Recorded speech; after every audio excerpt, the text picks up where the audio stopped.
Buongiorno cari concittadini, siamo qua oggi con il nostro consueto appuntamento di aggiornamento per quanto riguarda l'emergenza coronavirus.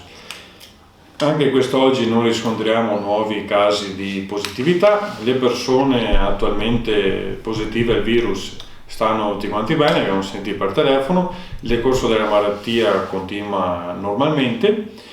I parenti non hanno nessun sintomo, neanche le 3 persone risultate positive attualmente hanno sintomi, quindi sono in fase di guarigione e stanno già programmando i successivi tamponi per riscontrare la guarigione dalla malattia. Per quanto riguarda la casa di riposo, qua vedete al mio fianco c'è il direttore Daniele Panella, e tutti i tamponi, la seconda serie di tamponi che è stata fatta in via precauzionale hanno tutti quanti esito negativo. Dopo lasceremo la parola al direttore, insomma, che ci spiegherà più nel dettaglio quello che è successo in questa seconda fase. Come avrete visto, purtroppo la pioggia ha stoppato le attività, però erano iniziate questa mattina la sanificazione delle aree pedonali, delle aree principali sia di Terre di Po che anche nelle frazioni con quel progetto realizzato dalla provincia di Rovigo. Adesso aspetteremo a vedere un attimo col fatto della pioggia come proseguirà, e sono anche in fase di elaborazioni. Avremo un incontro oggi alle 18 con la prefettura in videoconferenza per quanto riguarda l'applicazione del nuovo DPCM, per avere i chiarimenti per l'applicazione del nuovo DPCM, quindi il decreto Presidente del Consiglio dei Ministri che avrà effetto dal 4 di maggio, e anche le indicazioni per quanto riguarda le nuove ordinanze fatte dal Presidente della Regione Veneto, Luca Zaia. In particolare su alcuni temi la nuova ordinanza consente appunto di fare l'attività o lo spostamento individuale all'aria aperta. Individuale vuol dire le singole persone, in tutto il territorio comunale di residenza o di dimora, quindi tecnicamente anche in bici all'interno del territorio comunale. Ovviamente sempre singolarmente, indossando mascherine, indossando i guanti oppure avendo un apposito liquido igienizzante per le mani. Siamo in attesa di alcuni chiarimenti per capire in quali ambiti ovviamente si può applicare, quindi parchi aperti, non aperti, in che modalità, e soprattutto anche capire, che è una cosa molto sentita, però dobbiamo attendere i dovuti chiarimenti, i minori se possono uscire da soli o se possono uscire solo accompagnati. Questo è uno dei punti che contiamo di chiarire in serata con la prefettura. Un'ultima cosa, prima di lasciare la parola al direttore: questa sera alle 17 faremo il nostro primo consiglio comunale come comune di Terre di Po in videoconferenza con le nuove modalità previste per il Covid, e approveremo appunto in votazione ci sarà il bilancio di previsione. Bilancio di previsione che serve per poter affrontare più agevolmente quella che è l'emergenza del Covid e per poter essere già pronti alla ripartenza nel momento in cui saranno previste le misure messe in atto dal governo, e anche per quanto riguarda tutta la parte relativa ai lavori pubblici. Però questo del bilancio sarà oggetto di magari un successivo approfondimento da fare in un'altra sede, in cui spiegheremo com'è la struttura del bilancio e quali saranno gli interventi previsti appunto per affrontare l'emergenza del Covid. Adesso lascio la parola al direttore Panella che ci parla della situazione della casa di riposo. Prego. Bene, un buongiorno a tutti, ringrazio il sindaco che mi dà l'occasione anche questa volta di fare il punto della situazione sulla emergenza che ha colpito, l'Italia in questo periodo, e sulle misure di contenimento al coronavirus nelle 3 strutture di Corbola, Ariano e Taglio di Po.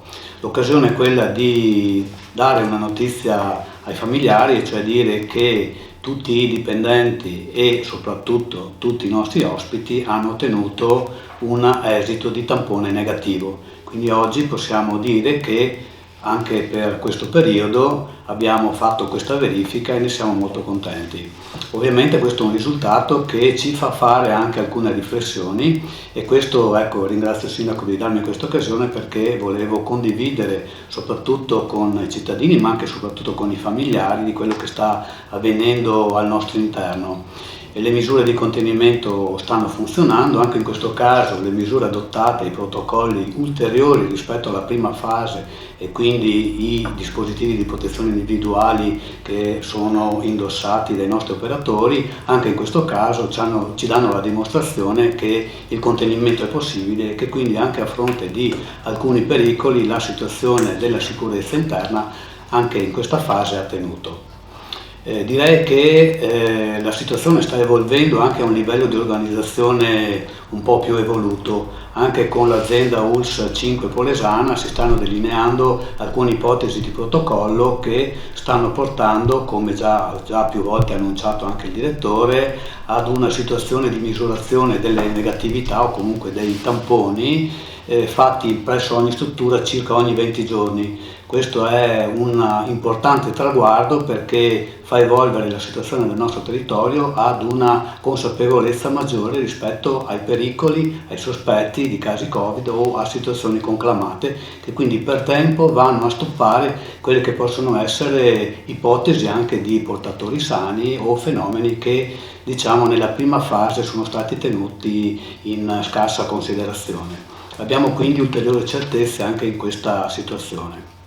Un'ulteriore riflessione che voglio condividere con i familiari è che come consorzio, come unità di valutazione rispetto ai rischi Covid, stiamo valutando quelle che sono poi le opportunità da mettere in campo nella cosiddetta fase 2 e quindi a delineare alcuni protocolli, alcuni comportamenti, alcune modalità in sicurezza per poter far sì che i familiari possano far visita ai nostri anziani e soprattutto dare possibilità agli anziani di vedere i propri parenti in questo ulteriore periodo. Probabilmente non sarà dal 4, stiamo studiando alcune situazioni e stiamo anche adottando alcuni dispositivi anche tecnologicamente avanzati come alcuni riconoscimenti facciali cosiddetti, quindi la possibilità di monitorare la temperatura e anche avere i dispositivi di protezione individuali importanza, per poi riuscire a capire e affrontare dei percorsi interni per poter mettere a confronto e quindi in relazione i nostri familiari e i nostri ospiti in estrema sicurezza. Di questo magari eventualmente faremo un aggiornamento più avanti.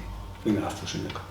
Ringraziamo il direttore e voglio ringraziare anche tutte le persone che ieri si sono recati ai cimiteri, perché quando abbiamo fatto il sopralluogo con la polizia locale e anche con l'assessore Marangoni, tutte le persone rispettavano le distanze previste, il distanziamento sociale, avevano a disposizione i loro guanti, gel igienizzante e la mascherina. Quindi vi ringrazio perché è un lavoro che stiamo facendo tutti quanti insieme e quindi insomma sta dando i suoi risultati, i suoi frutti. Non a caso appunto il Covid-0 della casa di riposo Madonna del Vaiolo ci dà anche l'indicazione di questo.